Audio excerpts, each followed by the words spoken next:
Hey, Betty. Hey, how are you today? Good. How you doing? Good, good. All right. Hey. Good morning. Oh, there we go. It's like we're all showing up. Okay. All right. So I'm going to give you a warning. Okay. Has everybody got a cup of coffee or something with them? I have it. Okay. Good. Because I'm gonna tie you How do up I get here my picture for, up there? a little bit. I'm going to share with you. It's actually on YouTube. I tell you, I'm not getting it. Um, well, I'm going to try to share it. Let's see if it will let me do it or not. I'm going to show a whole bunch of work by an artist, and he is actually one of my, well, I have a lot of painters that I really like, but out of all of the painters out there in the world, I would say that George Ennis, and his name is spelled Inness,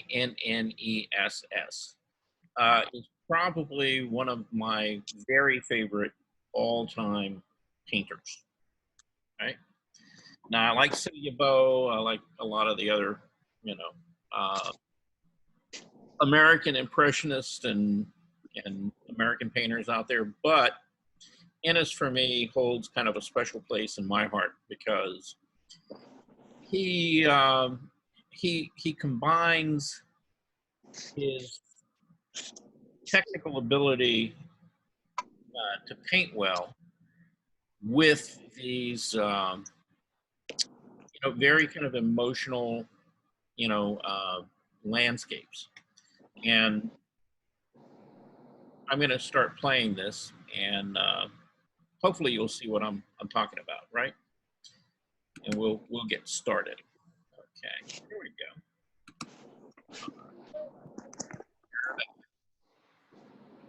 And will it? Yes. Okay, is everybody seeing? Yes. Okay, all right, good, because I'm going to take it to a full screen. Yay! Now they got nice music playing along as well.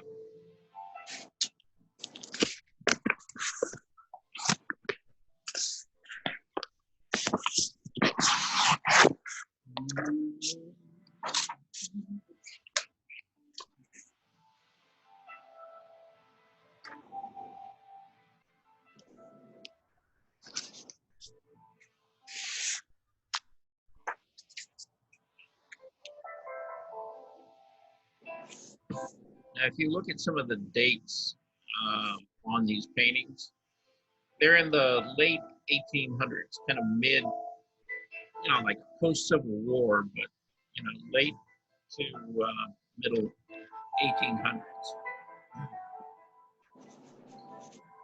And he mainly painted up, in the Northeast United States. He did some traveling around, but for the most part, he was working up in the Northeast. And these are all these very pastoral sort of paintings. And some of you were, I think somebody asked me a couple of days ago about painting trees. And whether you paint like lots of little paint strokes and dots. So take a look at his work and how he handles trees in particular.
Hey, Charles, Yes. do you think he did these outside? I mean, al fresco, or does? He did. He did a lot of smaller, like plein air paintings, and then he'd go back to the studio, and then he would do these. And when he was younger, you know, he would go out and paint quite a bit outside actually. But as time went on and as he got older, and he got to be fairly old, um, a lot of these are sort of, you know, imagined or made up landscapes in his Okay. in his later period. Okay. And Charles, I have a question. This is Wanda. Yeah. Did his oil painting colors change over the years? Because some pictures are a little dull, while others are more vibrant. I think, yeah, over time, yeah, his color palette did change a bit, but it also had to do with the time of day and the atmospheric conditions that you know he was trying to portray. You know, sunsets and things are, you know, a little different than a morning or a midday painting. I was wondering about that too, Charles. I know I have painted pictures years ago using student grade paints, and as I go back and look at them, I notice they are not as vibrant. They have darkened. And I was wondering if over time, I guess maybe they had a different quality of paint or something, if they made it themselves something. But I have found that some of the paints, the pigment, I guess, or the chroma in the paint fades or darkens over time if I use a lower quality paint. And also, these have probably been cleaned, maybe since it's been 100, 200, 150 years. Yeah. Cleaning also would probably change the vibrancy of them. Right. Yeah, some of these, you know, and again, you know, it's hard to pick out which is which, but, you know, because this is just kind of a collection of work from him. But a lot of these are, again, you know, kind of like studies where some of them are, you know, finished paintings. And generally, he worked, you know, kind of from mid-career, you know, up to the end. He was doing these very large paintings. Some of these paintings are, you know, 8-10 feet wide. Oh, okay. Like murals. And when you see these, you know, a lot of these things, you know, they just kind of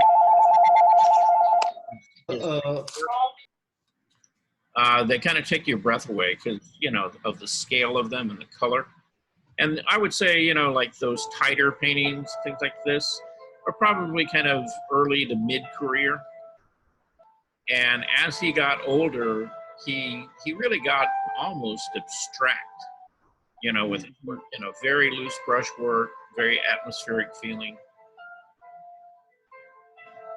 Yeah, again, that's probably a fairly mid, you know, study.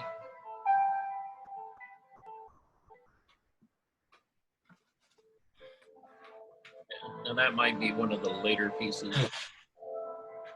Who is this Woman, painter? she looks almost invisible. George Innes is his name. 1881. Oh, that's a clear one there. But you know, some of them may be deliberately painted muted. Right. Mhm.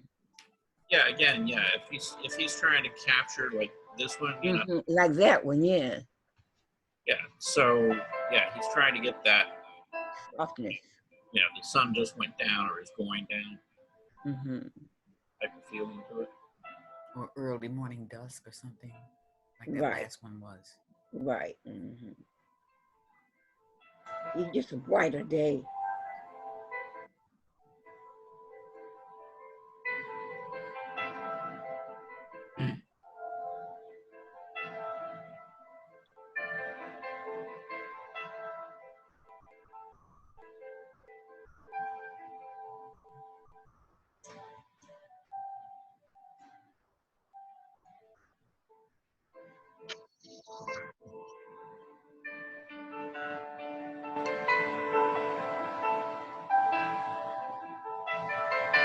Now, in looking at like a lot of these paintings,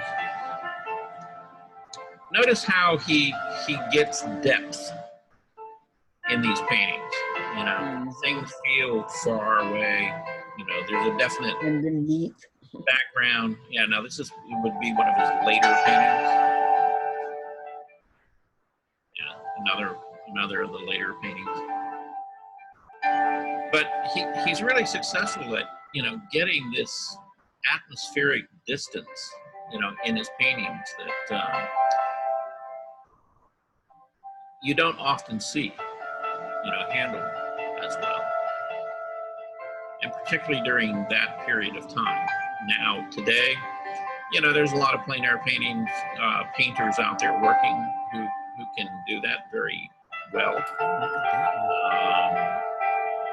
But for Innes's time, he was definitely, you know, one of those innovative painters. And you just saw the same painting again, like two different versions of it. Mhm.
This landscaping reminds me of Edward Bannister. Who? Edward Bannister. Ah. He's a African American artist back in the 1881, just like this.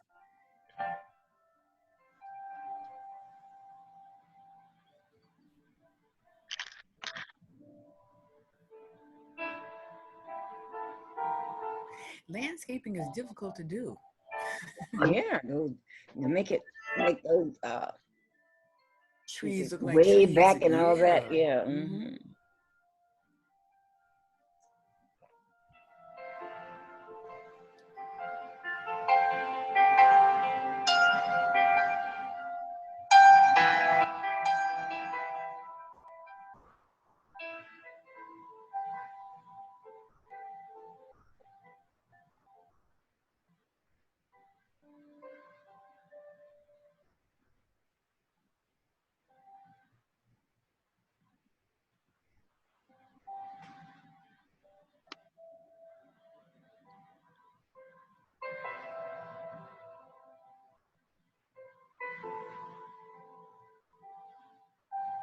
Charles, is this in the United States or is this outside the country? I think he mainly did American landscape, Okay. but he did travel to, I think, Venice and Italy, and, you know, a few other places. He died in England. He died in England. Yes. Mhm. No, I didn't know that about him. He went to school in France. Huh? Went to school in France.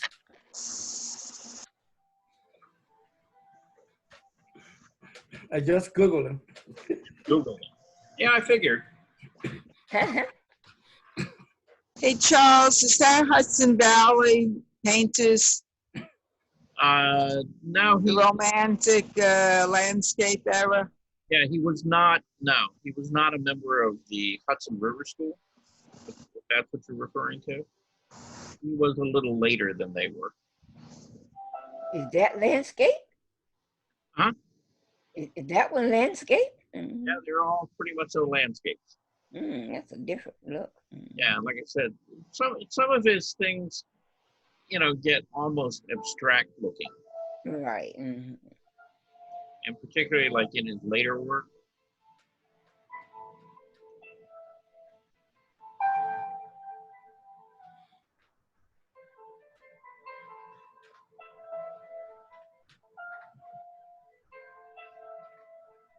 So watercolor.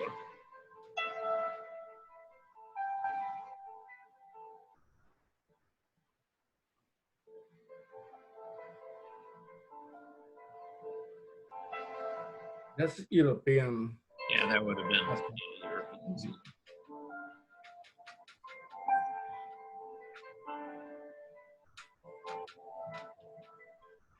Now, after the Renaissance, what other time in the art history of art, like modern, contemporary, or I'm sorry, what now? after the Renaissance? Uh-huh. What other times in the art are? Yeah. But Like this one is considered like a modern or contemporary time. he would not. No, he would have been a 19th century American, impressionistic painter. Uh-huh. Oh, okay. They actually kind of, if you're looking for an art movement, you would put him under the tonalist art movement. You said a tonalist? Yeah, tonalist. Tonelist. Tonalist. Yes. Okay. Tonalist.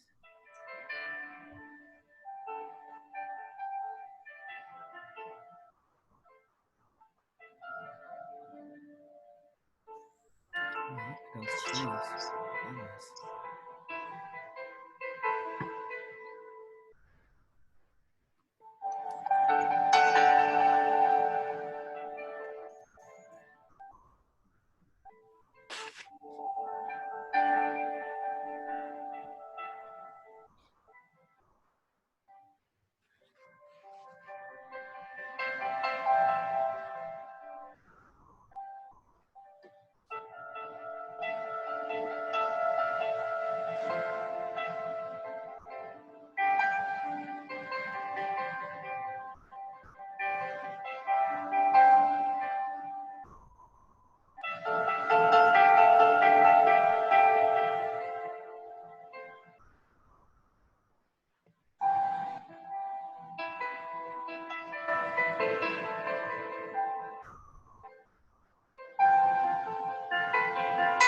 I like the way he adds those figures. It gives you a sense of scope of the landscape.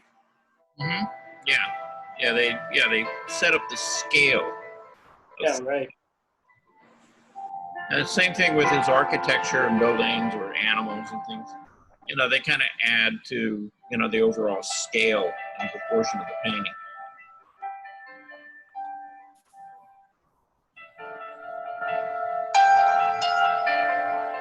And I think we'd seen that composition before, slightly, different painting, but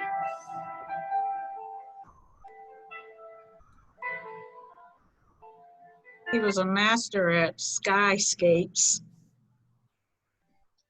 yeah, just getting that feeling of atmosphere in the painting.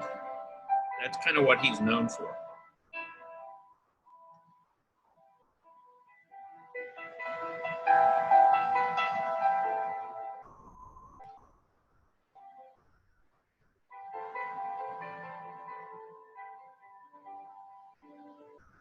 How many paintings did he do? Oh, wow. 340. 340, I think it said in the beginning. Yeah. There's about 340 in this collection. Oh, okay. I read it's about 1,000 over a 40-year period. Yeah, but he produced a lot of paintings. So you're not seeing all of his work. You're just seeing some of it. Now remember, okay, He was a contemporary of Thoreau, who wrote Walden Pond. Mhm. And, you know, Shows- later 1800s, you know, there was this sort of spiritual movement within the art community, you know, to tie kind of spirituality around, you know, with the arts. You had movements like the Rory Crofters, the whole arts and crafts movement, American painters, writers, actors, um, you know, just about anybody in the arts. You know, they began to sort of coalesce and, you know, work together and share ideas. A lot, you know, very similar to what the Impressionists did, you know, in their time. And so they would, you know, they would communicate and talk, you know, share ideas. You know, some would actually publish books, you know, about, you know, their art and how it kind of connected, not just on a technical level, but, you know, sort of on a spiritual level. Yeah. And in fact, you had a kind of a popular thing to do, you know, back in that time. A lot of people left the large cities and moved into these smaller towns and communities. An example of that would be, you know, one called Chautauqua. That was in upper state New York, I think.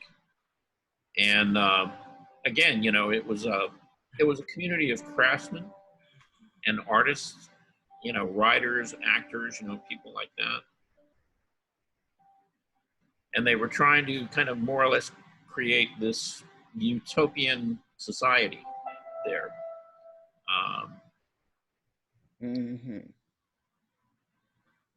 And if you kind of, you know, begin to really study and, you know, get a little bit of art history on it, a lot of those ideas and things were pretty interesting, because at the same time that was happening, you know, in America, in Europe, you know, you began to have things like the Russian Revolution, right?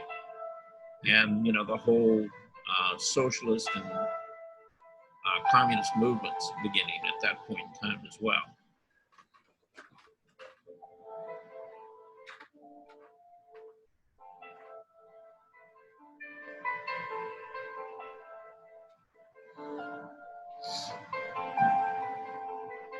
I think it shows how small humans are in the scheme of things.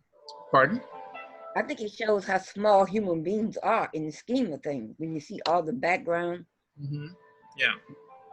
Yeah, it's a yeah.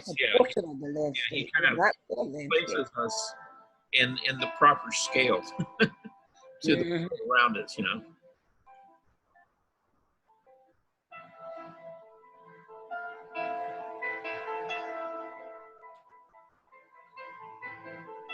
That's some pretty intense blue right there.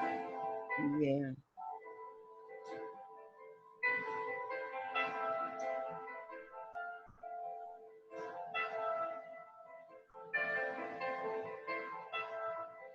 You see how he took those trees in the background and, you know, he's grayed them back, pushed them back in the distance.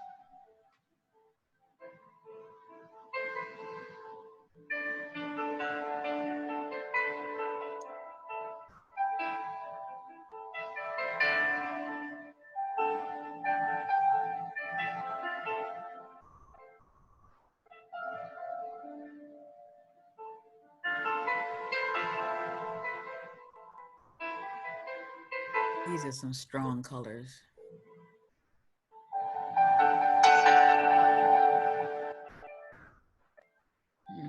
Yeah, that's a nice study, you know, in contrast with intensity versus, you know, muted colors in the background.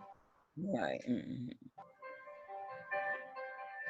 how, you know, he may be using similar colors, but they're modifying, you know, so they really do sit backward.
I don't know where those squiggles are coming from.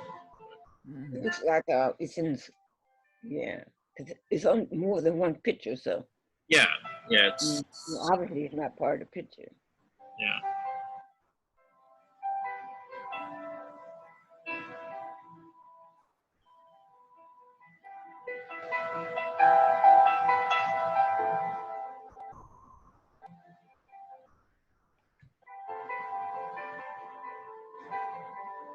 Soft gray evening.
I found something interesting on it. It said he died in 1894 in Scotland.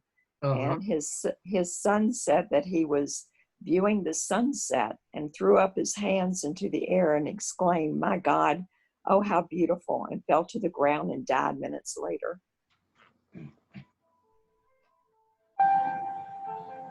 How old was he, Betty, when he passed away?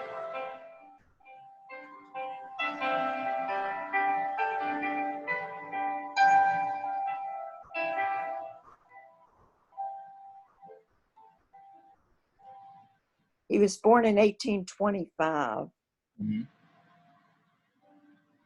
and died in 1894. So it'd be what, 70?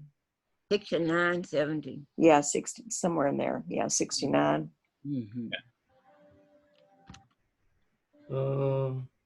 Yeah, 69.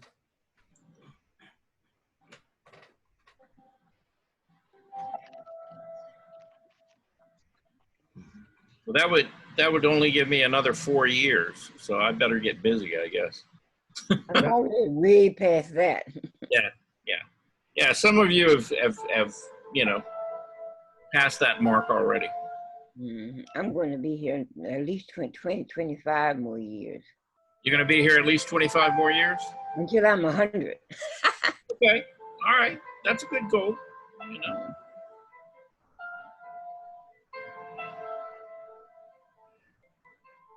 Yeah, believe me, I'm not planning on checking out in about another 4 years. I want to stick around here a little bit longer than that.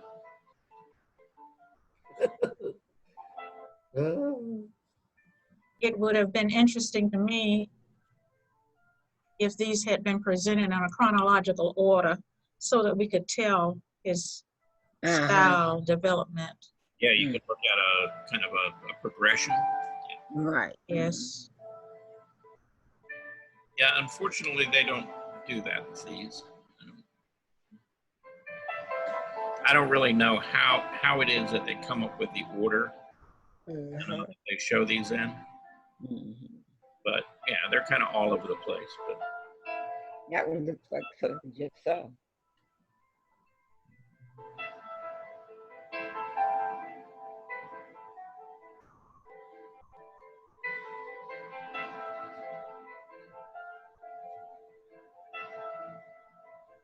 the last couple of years, yeah, last couple of years, I've really spent a fair amount of time online, and I really like YouTube, and particularly this particular channel. It's called Learn from the Masters. Mhm. And they've probably got close to 200 or 300 videos on different artists, you know, collections that you can go and view. And, you know, they don't give you a lot of history or background or anything. They basically just show you the paintings, you know, but then, you know, if somebody's doing something that you really, really like, you know, you can go back and, you know, Google them and you know, get some of the background and history about them. Do they show you what kind of brush strokes they use for a particular item or something? No, it's not. Yeah, it's not about the technique so much, you know, as it is, you know, just their historical background, you know, when, where, Mm-hmm. painted, and then you can sort of put together, you know, what was happening in the world at that period of time. Not only where they were, but, you know, really all around the world. And kind of see where they kind of fit in, you know, historically.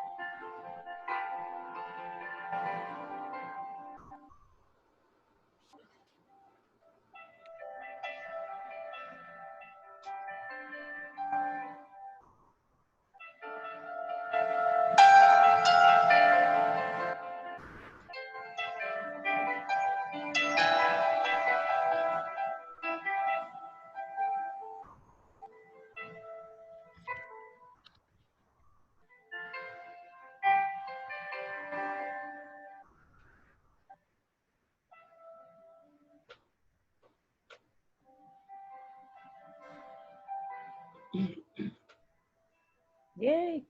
Yay! There we go. That was really good. I enjoyed that.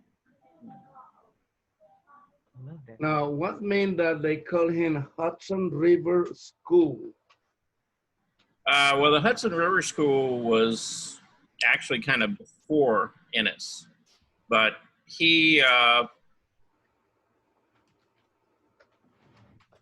wasn't really directly, you know, connected with them. Hang on, I need to stop this, turn this off.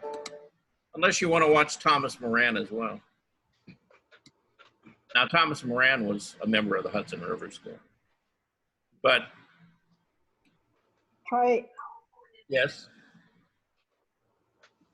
play the Thomas, whatever you say, the new artist.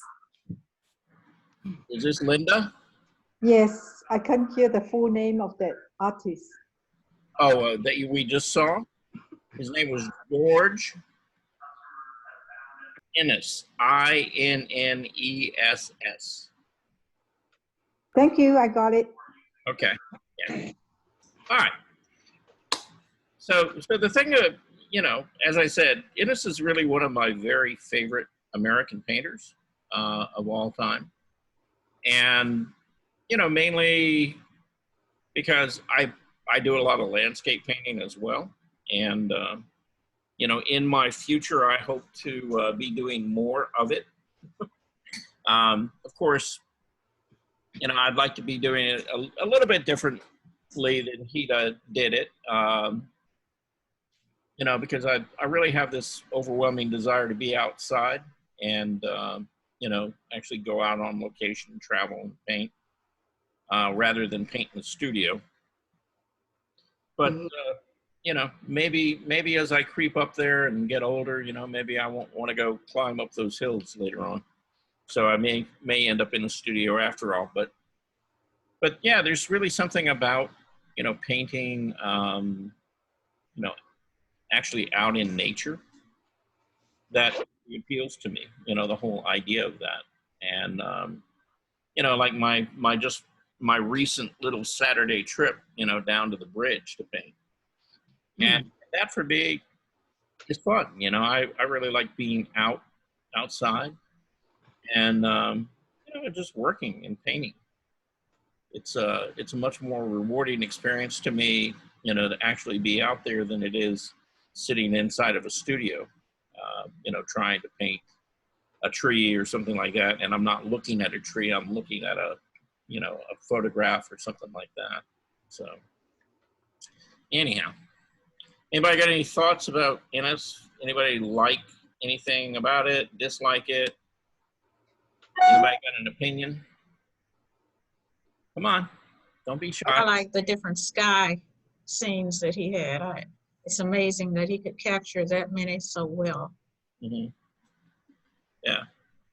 Well, and that's, you know, that was during, you know, what we would call the Industrial Revolution, right? And if you go back and you look at paintings really from the time of about the Renaissance up until about the Impressionistic, well, you know, when the Impressionists were painting, you know, a lot of those skies are, you know, they're kind of, they're like an element of the painting, but they're really not the focal point.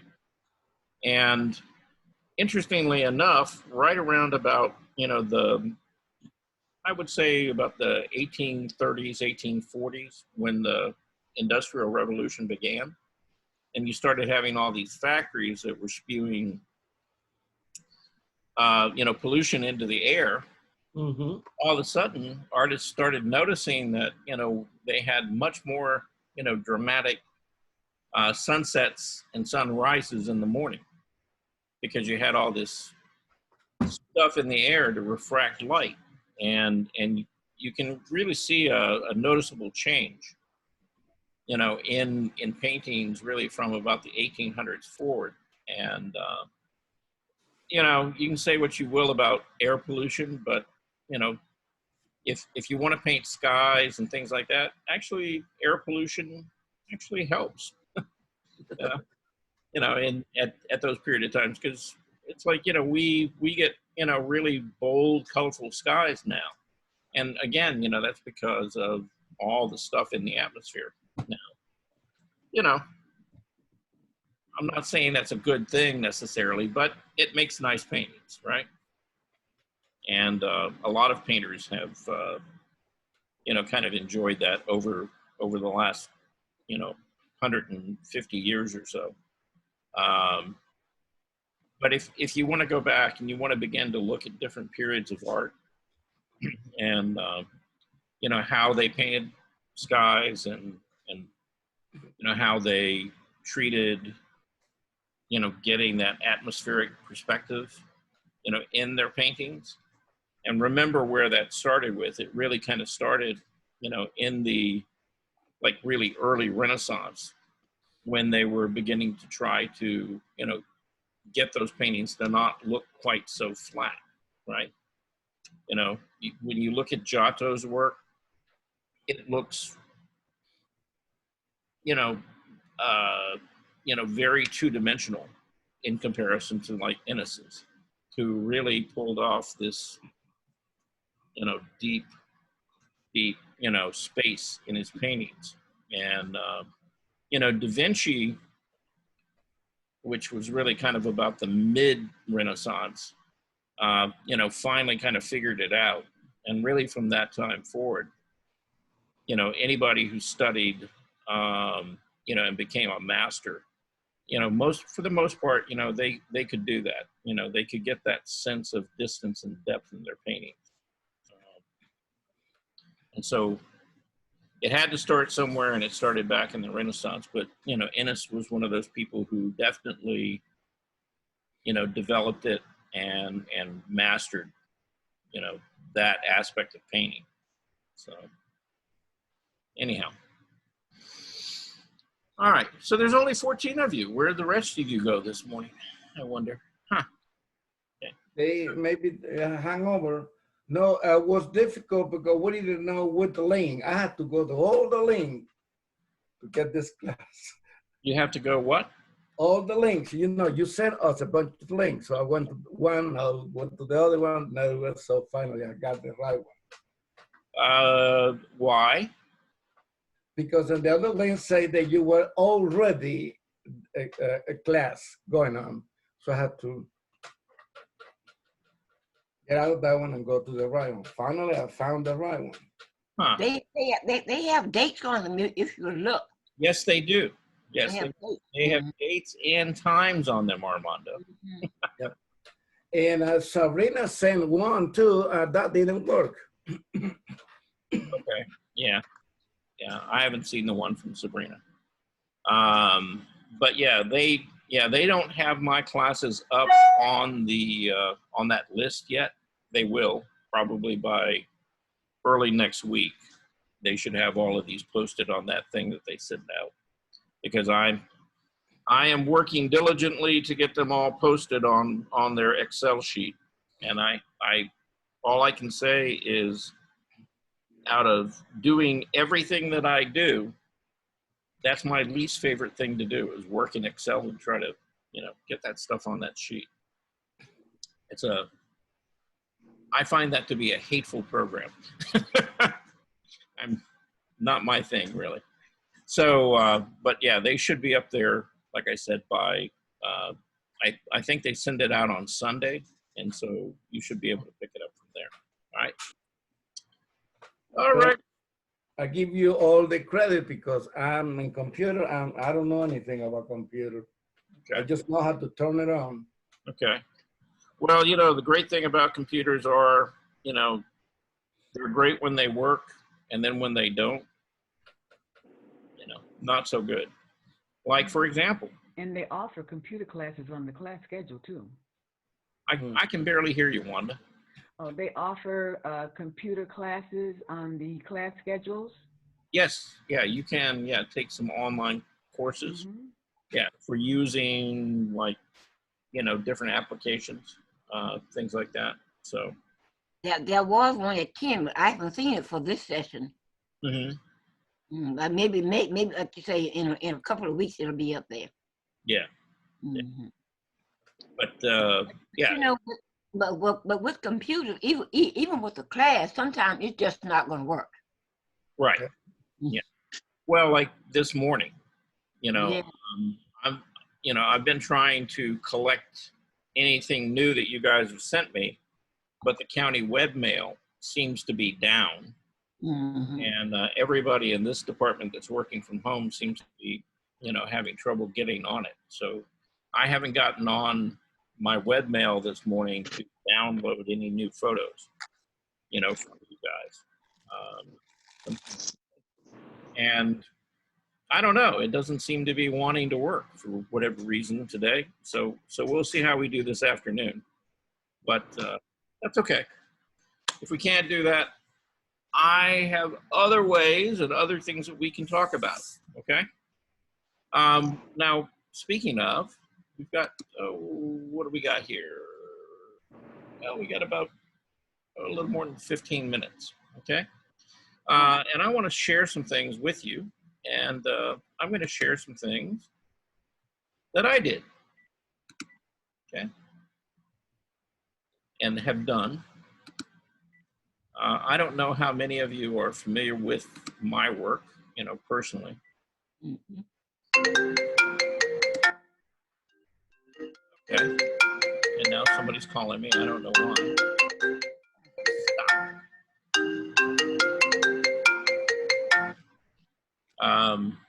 So you are popular. Pardon? You are popular. That's what they call you. I'm popular? Well, yeah. During my classes, I could be a lot less popular, actually. Okay. So you should be seeing a young lady, with a white dress, sitting in Right. Nice picture. Right. Let me ask you something. When you're doing a person, Mhm. When do you make the decision to make the background muted, and or when you make it vibrant, like your flowers are quite vibrant? Well, it's a matter of, you have to figure out how you're going to get more contrast in the painting and where you want the contrast at. So Mhm. guess where I wanted the contrast in this painting? Mm-mm. Got any Background in the ideas? dress? The background in the dress? Yeah. Well, it's really, you know, the goal is to get you to look right here. No one's having a problem but me. Oh, okay. Mm-hmm. The And flowers all lean that way. so the color, you know, that red, Okay, that's it. and even the color, you know, of the face, hair, things like that. You know, I've tried to put as much contrast as I could in that area to get your eye to move up in the painting and to her face. Uh-huh. Okay. Easy to keep up with. If you look at the contrast of the flowers back here, see, they seem to be kind of fading back into the background, right? As you get to the edges. And then, you know, as you get closer and closer, you know, to the focal point, things become a little more defined and a little more clear, right? Now,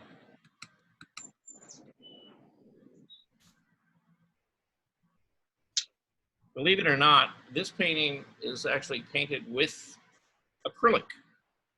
Hmm. This is not an oil painting. Yeah. Now, one of the challenges in doing this was this dress. Yeah, how do you make the dress with all this flower design almost like printed there? Right. Well, I used, you know, I basically blocked all the shapes in.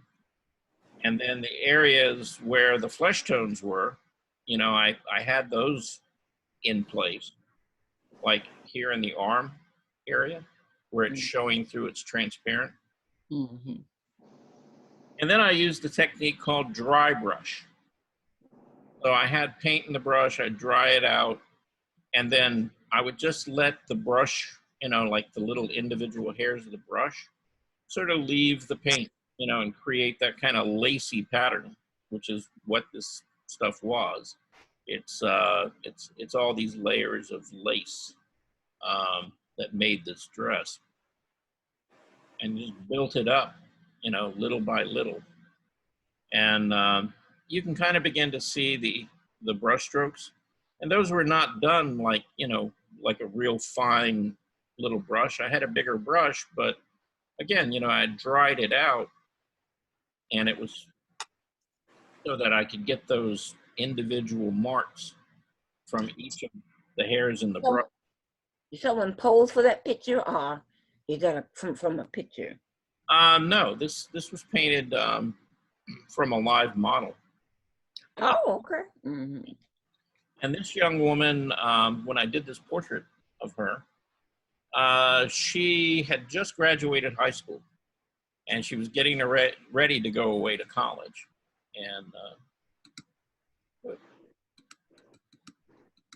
And I, you know, she actually, you know, posed for a group that I was a group of painters that I was a member of up in Marietta. And we started, you know, well, I started a painting of her at, you know, at that session, and, you know, met her family and stuff, talked to them. We decided to do this portrait. So now this, all right, now this is an oil painting. And this is a model. I used to teach a portraiture class at Callenwald. And this is one of the models who posed for us over at Callenwald. And again, enlarge this a little bit.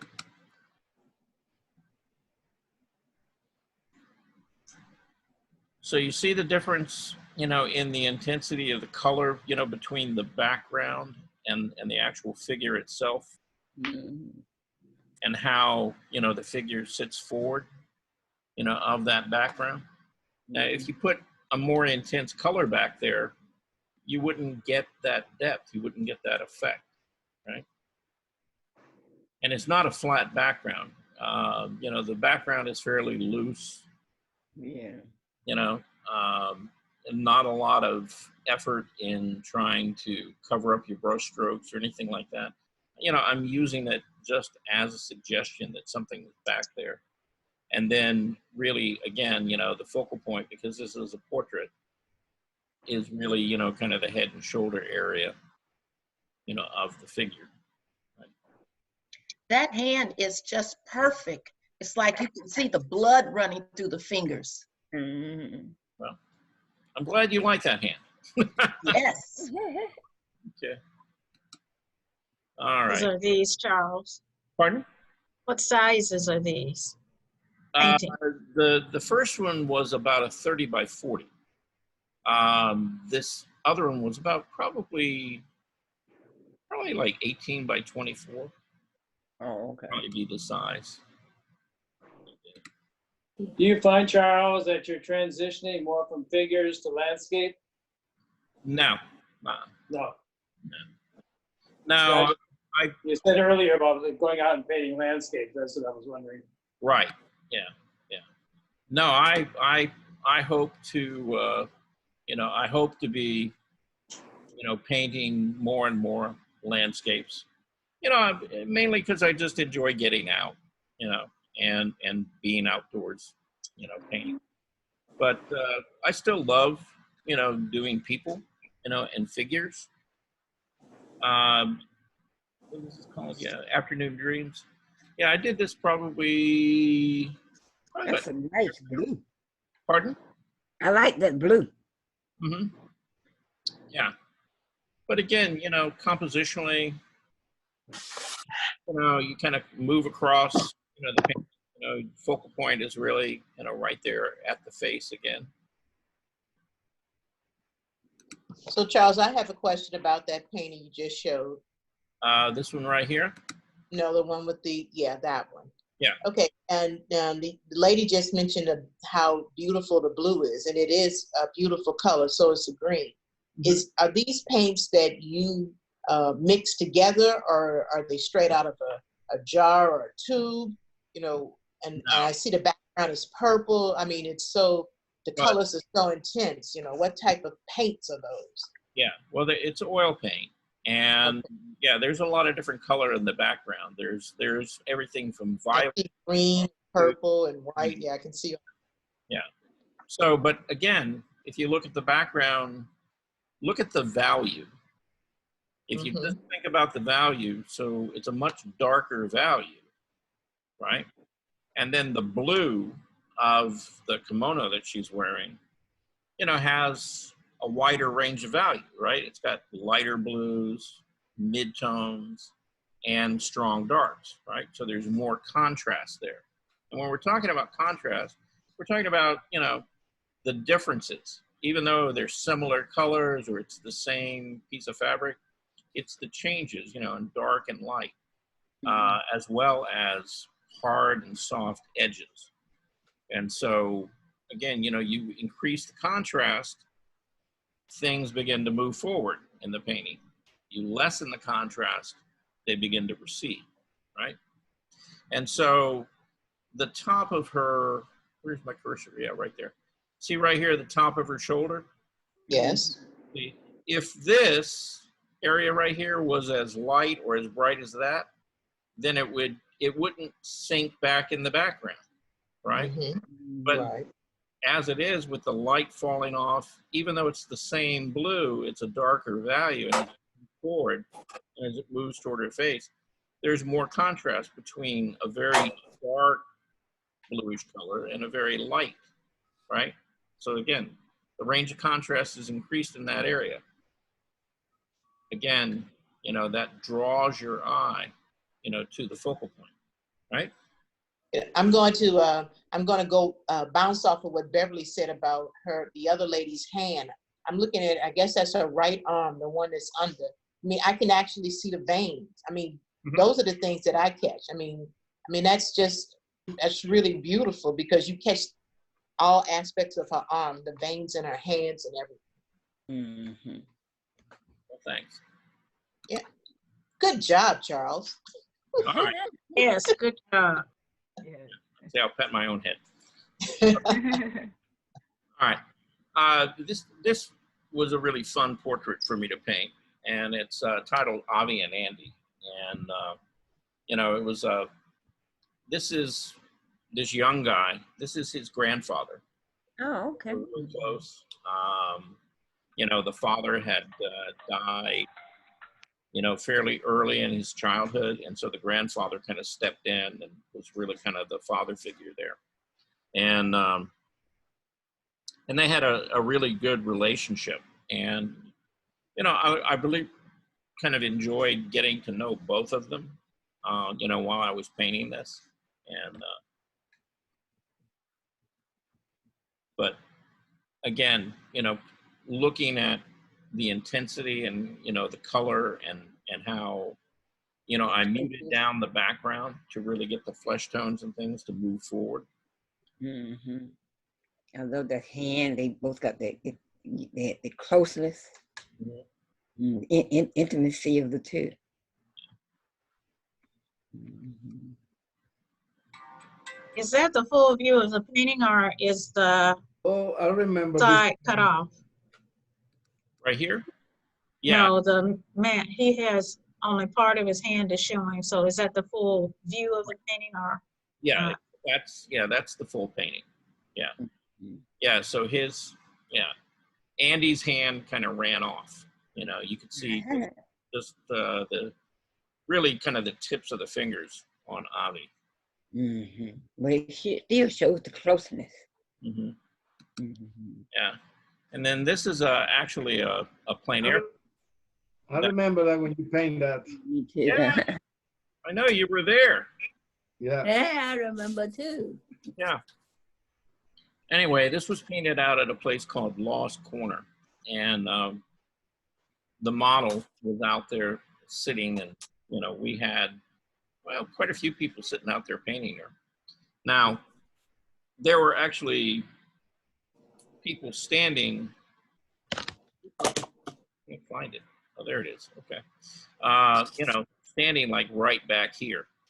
But, you know, I did not include them in the painting. Okay. What is it? You did not include what? The other people who were painting her, Oh, okay. Mm-hmm. I left them out intentionally. Okay. You know, because I wanted to kind of capture, you know, the feel of, you know, an early morning there, and she's kind of sitting there. And the thing about the figure is, the figure, you know, this is not a portrait. And so who she isn't really that important. You know, again, the figure is an element, and it adds to sort of the feeling of the painting.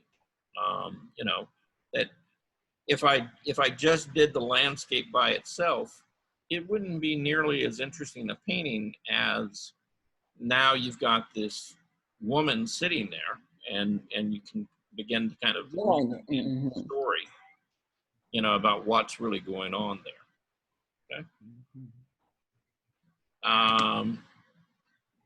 There, yeah, I think I showed you guys that Monday, I think. Oh yeah, we saw that one last week. Yeah, yeah. I just finished this painting and just got it varnished, and it's getting ready to get in the frame. So this is Venus, and I don't know how many of you are, you know, really kind of read anything about mythology or anything like that, who Venus was. You know, she's thought of as sort of like the goddess of love, but she also had, you know, a lot of other functions, you know, as a deity, you know, to the Greeks and both the Romans. And, you know, there she is asleep. And the whole title of the painting was, you know, Venus slumbers as man falls. So.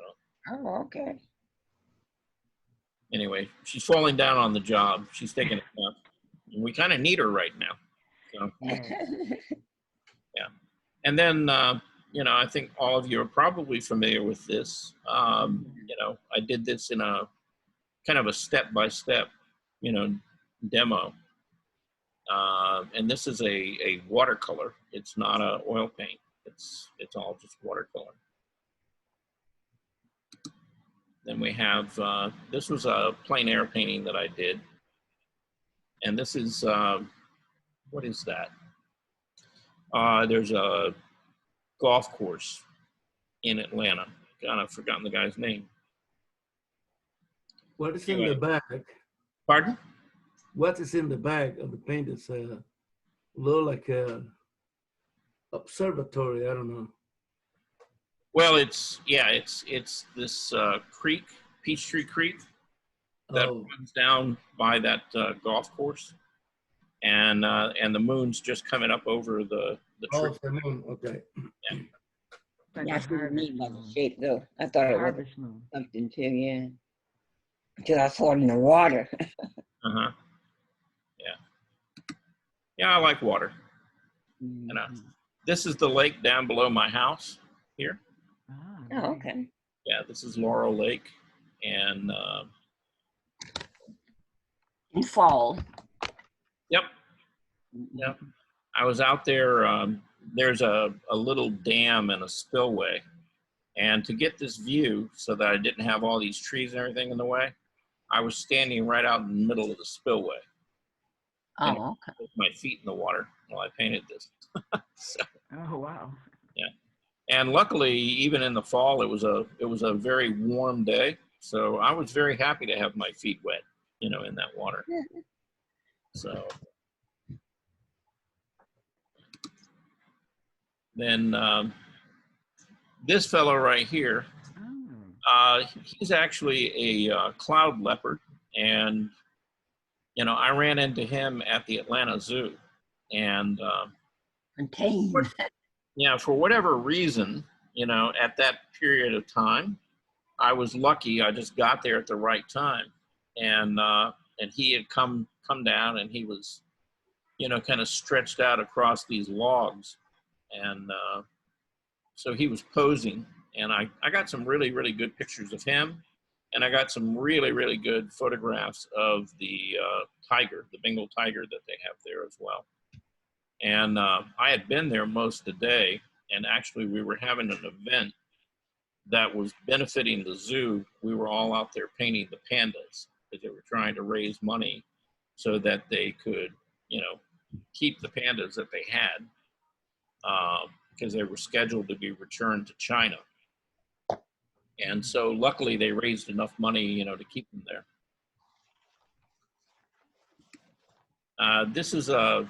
This is actually a pastel, and this was done from life at the Atlanta Artist Center. Mm-hmm.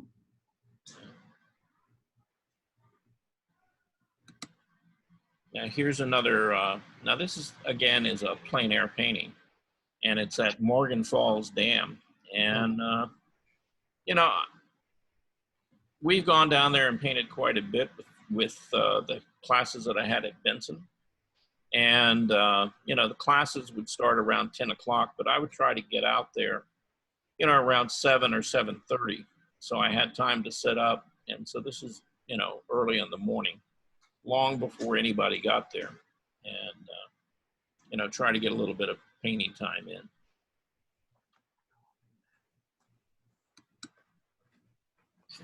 And then this is a little pond that, you know, I would drive by every day to work. And I kept thinking, God, I got to stop there and paint that. Well, one day I did. So I set up there right by their driveway and got the paint box out and started this painting. And this is, again, this is about an 18 by 24 in size. Okay. You know, so it's not a real large painting. But I started the painting there. I didn't finish it there. I actually finished it in the studio. But, you know, it's like every once in a while, you know, you get this urge to do something and it's really calling you to do it. And all I can say is, you know, whenever you get that feeling, follow it, you know, jump in there and get busy, do something with it before that time goes away. Because if you're inspired to do it, you know, it adds to the quality of the work, you know, having that level of excitement about it. Right. Mhm. So Charles, I have a question about that the portrait of the water you just showed. You mean Yes. the landscape piece right here? Okay. So you said you started it actually there and you finished it in your studio. Right. Did you take a picture of it before you left, or did you just go strictly off of memory? No. I did a whole bunch of photographs. Okay. Yeah. I was Yeah. gonna say you have a real good memory if you can just. Yeah. No. No. I'm sorry. Yeah, I shot a whole series of photos while I was there. Okay. And usually, you know, with a plein air piece like this, you know, depending on how much time, you know, I have that I can stay there, and I could really only stay there about an hour and a half because I had other places I needed to be. Right.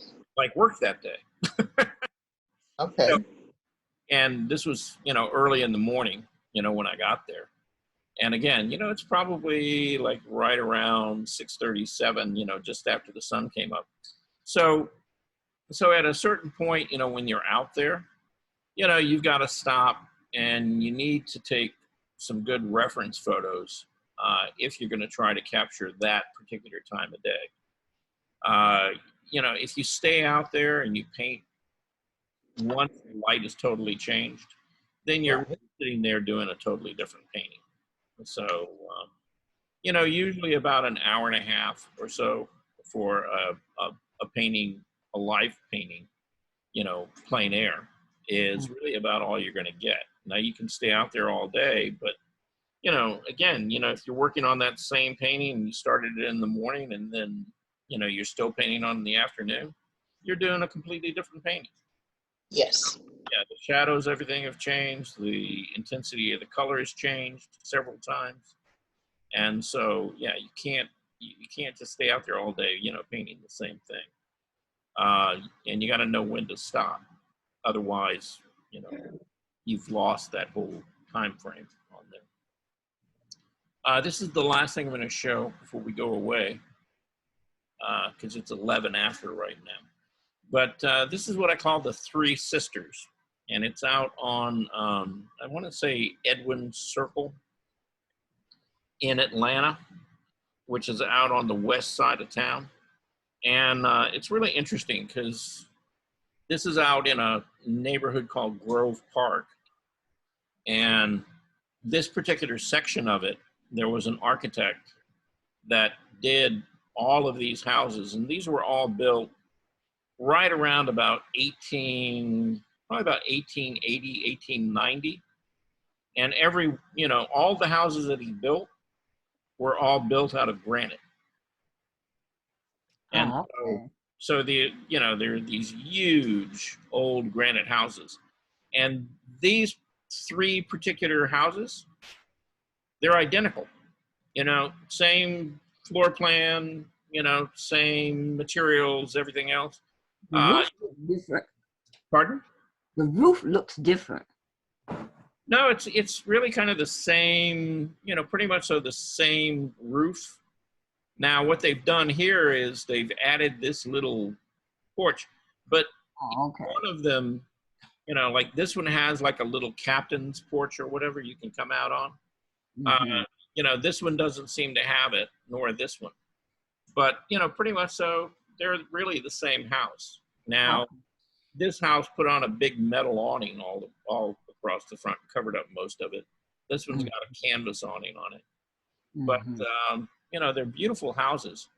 And there's probably about 20 houses total there that this architect built. And for whatever reason, he did these three. And like I said, they were identical to each other, pretty much so. And then all the rest of them are, you know, slightly different plans. He didn't repeat this, but why he ended up putting the three of them there together, I don't know. Never know. But, you know, I always really loved those houses. And so I went out there, it was springtime, and, you know, did a painting. Stayed out there for a couple of hours. You know. On a different subject, You know, I'm still painting inside squares. So I was wondering, can you give me a site where I can learn to do gesture drawing? So that I need to know how to draw my own, you know, outline without trying to copy somebody else inside a square. Uh-huh. Okay. So, yeah, so I just need some sites for gesture drawing. Well, are you talking about painting or drawing figures? Yes, figures. Okay. All right. There's a website. It's called Proko, Proko. Proko, okay. Proko.com. All right. Proko.com? Proko.com. Oh, just Proko, okay. Proko. Yeah. Yeah. I need to break out of what I'm doing and try something different. Okay.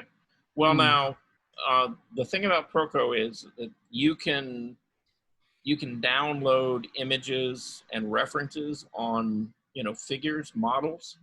They have clothes models, they have nude models, they have, you know, children, they've got women, they've got men, you know, all ages, types, you know, things like that.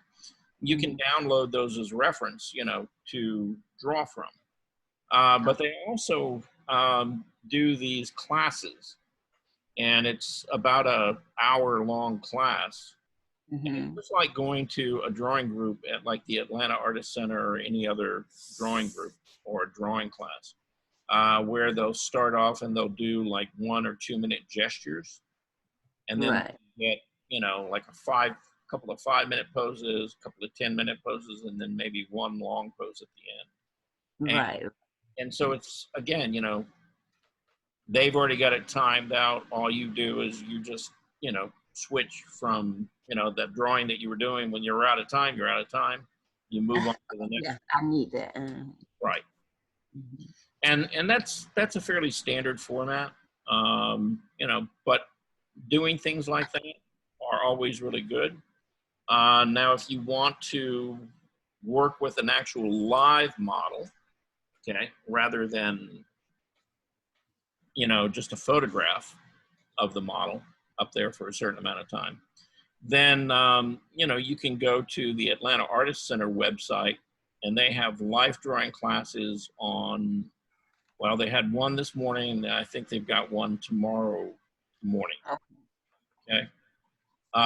And, you know, they suggest that you give a donation to the model. It's usually about $5.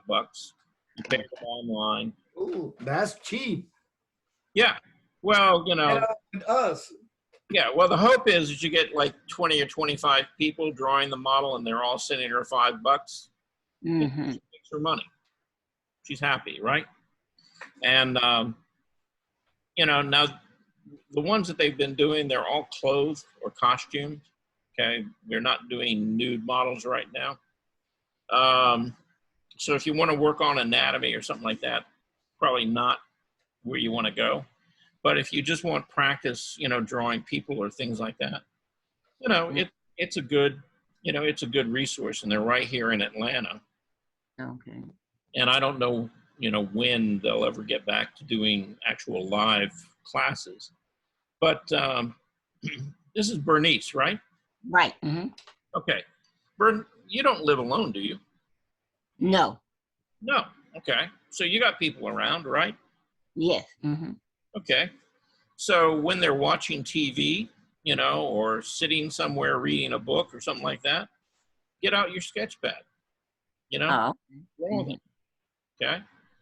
Now, that doesn't mean that you have to do a finished drawing. You could take 2 or 3 minutes, sketch them while they're sitting in a chair, and then get up, move, walk over to the other side of the room, sketch them. I'm going to practice these gestures first, though.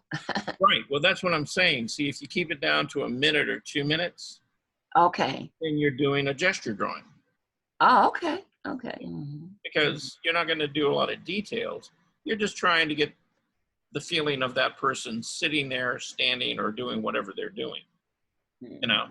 And for me, it's like when I want to do some figure drawing, but I don't want to have to bother Maria or, you know, anybody to pose for me, you know, I'll just get out my sketch pad, and she'll be watching TV or something. So I'll just do some sketches, and, you know, I'll do a sketch, and then I'll get up and I'll move. you know, to a different angle, and then I'll do a sketch over there, and then I'll move again.